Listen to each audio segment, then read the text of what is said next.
Bismillahirrahmanirrahim. Assalamualaikum warahmatullahi wabarakatuh. Alhamdulillah, puji syukur kita panjatkan kehadirat Allah Subhanahu wa taala karena atas limpahan rahmat, taufik dan hidayahnya lah sehingga kita masih diberi kesehatan dan kesempatan tentunya dalam rangka melaksanakan pembelajaran. Hari ini kita sudah masuk ke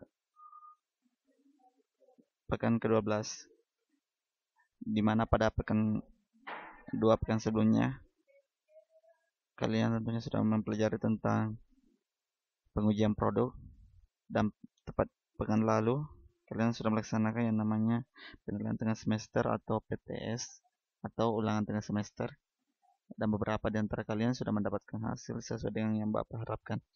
Nah, hari ini kita sudah masuk materi tentang standarisasi dan sertifikasi produk, di mana pada materi ini ada dua hal yang harus kalian ketahui. Yang pertama tentang pengertian standarisasi dan sertifikasi produk, dan yang kedua tentang Badan Pengatur Standarisasi dan Sertifikasi Produk. Langsung saja kita masuk ke materinya.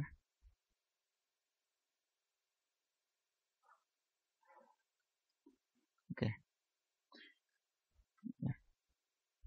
Ada sedikit penyampaian tentang standarisasi dan sertifikasi produk. Nah, UKM di Indonesia sudah beberapa kali mengadakan pelatihan dan bincang bisnis yang bertema UKM bisa ekspor. Nah, hal itu dilandasi oleh banyaknya pertanyaan. Memang UKM bisa mengembangkan pasar bahkan sampai ekspor. UKM bisa loh mengekspor produknya ke luar negeri dengan syarat bahwa sahabat wirausaha bisa membuktikan bahwa produknya sudah memenuhi standar tertentu yang sudah ditetapkan. Nah, dengan banyaknya usaha-usaha yang terus berkembang dan tercipta di negara kita, ya tentunya harus ada standar yang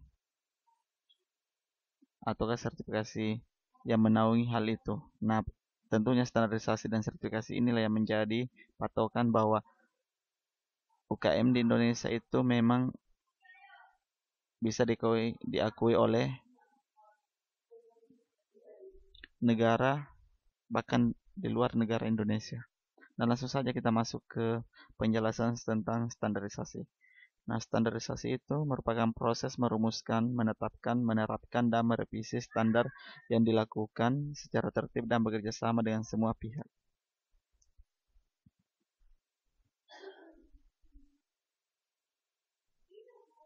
Menurut ketentuan pasal 1 angka 2 Peraturan Pemerintah Nomor 12 2000 tentang standar nasional, standarisasi adalah proses merumuskan, menetapkan, menerapkan, dan merevisi standar yang dilakukan secara tertib dan dengan semua pihak. Ya tentunya hasil yang diharapkan dari standar sebuah produk itu bahwa produk itu tidak legal, ya artinya diakui dan mempunyai hak pelindung dari pemerintah. Kemudian selanjutnya penjelasan tentang sertifikasi produk.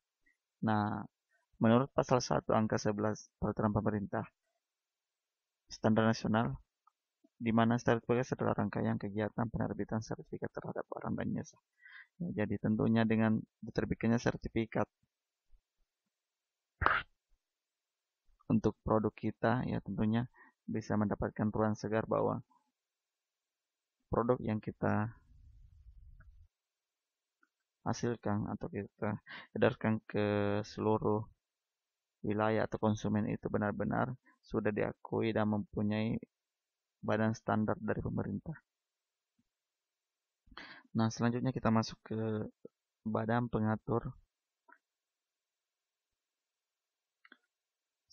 Standarisasi Produk Nasional. Nah, tentunya ya untuk mendapatkan standarisasi atau sertifikasi produk tentunya ada suatu badan yang menaungi hal ini. Nah, untuk melaporkan usaha kita tentunya harus berhubungan dengan badan ini. Nah, untuk menetapkan standar pengujian produk tentu harus ada pakem yang bisa diuji secara universal dan harus membawa manfaat secara teknologi, ekonomi, dan sosial. Nah, apa itu badan pengatur? Nah, badan pengatur di Indonesia salah satunya yaitu BSN, di mana berkedudukan di bawah dan bertanggung jawab kepada Presiden melalui menteri yang mengkoordinasikan BSN atau Badan Standar Nasional sebagai lembaga pemerintah bertanggung jawab untuk merumuskan dan mengembangkan standar di Indonesia mengacu pada yang ditetapkan oleh Badan Dunia. Ya, jadi BSN ini ya salah satu badan yang menaungi tentang penciptaan ataukah sertifikasi produk. Nah, jika kita membutuhkan sebuah sertifikat ya yang resmi, tentunya kita harus datang ke Badan Standar Nasional untuk mendapatkan hak cipta produk kita. Nah, apa saja fungsi dari BSN ini? Ya, fungsinya yaitu yang pertama pengkajian dan penyusunan kebijakan nasional di bidang standarisasi nasional. Yang kedua, koordinasi kegiatan fungsional dalam pelaksanaan tugas BSN.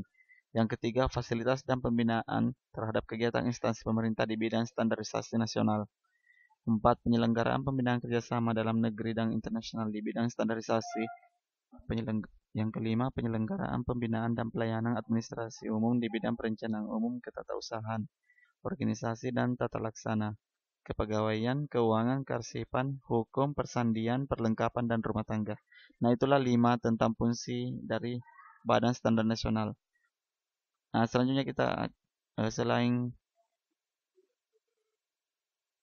fungsi, ya BSN juga memiliki 3 wewenang. Yang pertama yaitu menyusun rencana nasional secara makro di bidangnya. Yang kedua, perumusan kebijakan di bidangnya untuk mendukung pembangunan secara makro. Dan yang ketiga, penetapan sistem informasi di bidangnya. Nah, itulah 3 kewenangan pada BSN atau Badan Standar Nasionalisasi. Nah, demikianlah materi tentang standarisasi dan sertifikasi produk yang Bapak jelaskan. Semoga bisa bermanfaat dan jika ada pertanyaan, silakan diajukan di kolom komentar YouTube. Sekian dan terima kasih. Wassalamualaikum warahmatullahi wabarakatuh.